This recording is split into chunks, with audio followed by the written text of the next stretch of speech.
Nobody prepares women for this chapter of life. They prepare us for motherhood. They prepare us for marriage. They prepare us for taking care of everyone else but ourselves. They prepared us to keep going, to keep giving, to keep holding it all together. But very few people are preparing women for the moment that life begins to get quieter and deeper. When the kids are grown, when relationships begin to shift, when your body changes, because it is, the moments when purpose starts whispering louder than obligation, and suddenly the question becomes, who am I now? Today, we're talking about why this season of life is so much deeper than simply becoming an empty nester. Because this chapter isn't just about children growing up and leaving home. It can be about identity shifts, marriage shifts, relationship shifts, body shifts, spiritual shifts, and purpose-driven shifts.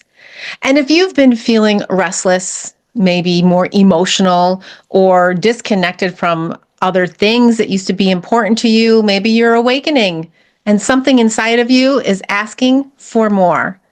This isn't an accident. You may be entering one of the most sacred seasons of your life.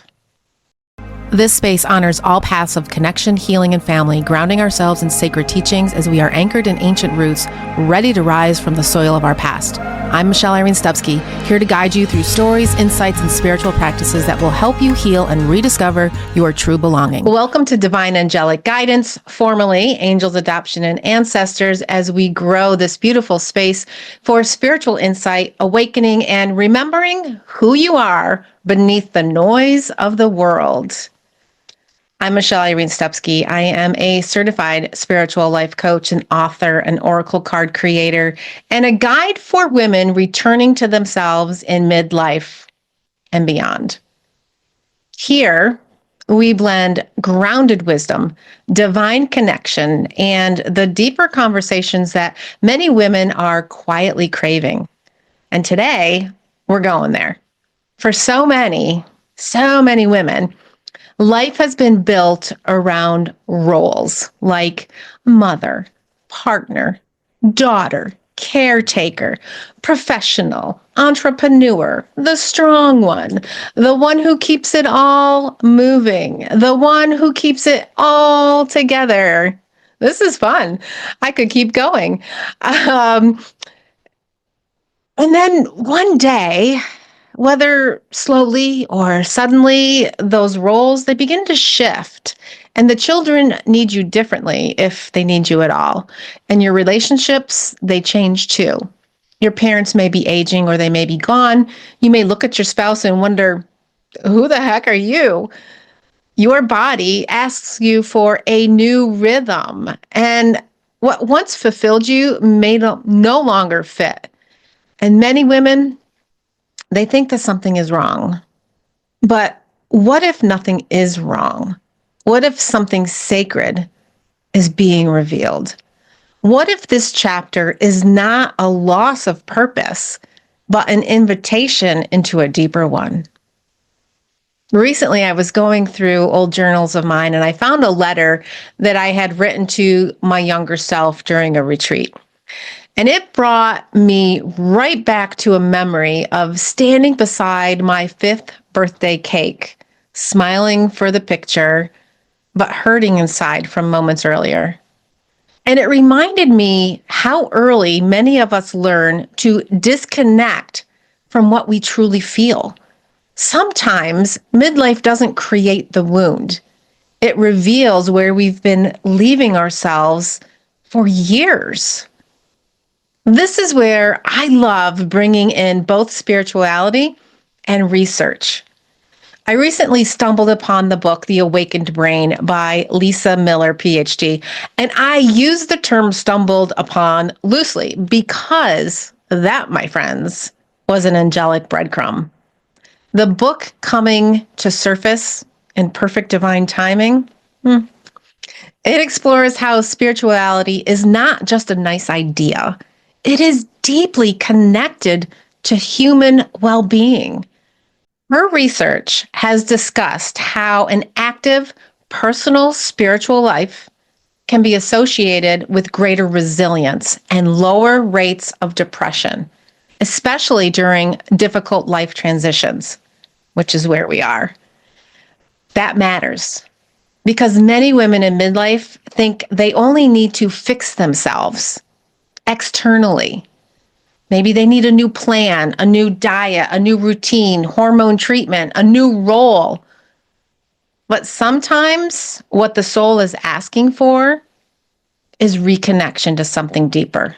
Stillness, meaning, prayer, meditation, wonder, a sense that life is speaking to you again.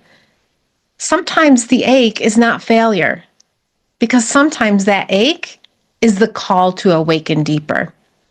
And this is where divine angelic guidance can become so comforting in the process. Not as something outside of you that rescues you, but as a loving presence helping you return to yourself. Angelic guidance can come in so many different forms. A repeated message, a sudden knowing, a song at the right time, a book placed right in your path, a deep calm that makes no sense, a door closing that redirects you and another door opening, a whisper saying, there is more for you. Many women become spiritually aware in this season because for the first time in years, they can hear themselves again. And when you hear yourself again, you often begin hearing divine guidance too. Maybe this season is not as empty as you may think. Maybe it's spacious. Maybe it's not an ending. Maybe it's an unveiling. And maybe life is finally asking, now that you've given so much of yourself, what would it look like to become fully alive yourself? So here's a gentle question to sit with for this week. What part of me is asking to be known now that the old roles are shifting? Don't rush the answer. Allow the guidance to come to you slowly in the next few days. Let it meet you while you're on a walk or while you're journaling, if that's something that you practice. A prayer, maybe on a quiet drive, a deep breath. I always get lots of insights in the shower, TMI probably. But I'm so excited to share that my new book releases May 26th, 2026. And it is called, ready? You Weren't Born to Fit In. Midlife Rediscovery, Remembering Who You Are Beneath the Roles, the Roots, and the Rules. And I am currently giving listeners the opportunity to win a free copy. And I will place the link below. Hopefully it's provided wherever you're listening to this so you can enter. And thank you for being here. Thank you for listening. Thank you. Thank you. Thank you for walking this path with me. If this episode touched you in any way, please be sure to follow, like, and comment where comments are available. And if someone you love may need these words right now in this moment, sharing this episode is a beautiful way to pass the light forward. So until next time, you have spent years becoming what life required. Now, maybe the time to become what your soul desires.